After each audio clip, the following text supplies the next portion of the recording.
How to enable or disable Samsung Internet.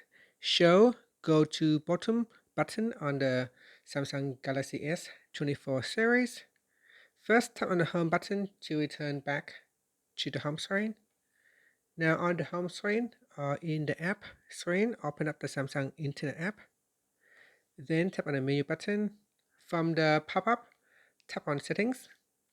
Now in your internet settings, we go down and tap on web page view and scrolling.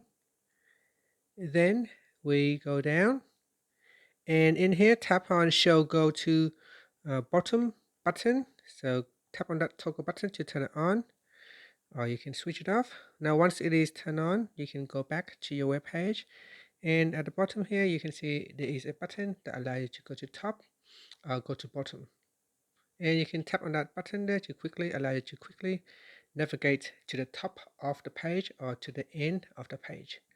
And that's it. Thank you for watching this video. Please like and subscribe to my channel for more videos.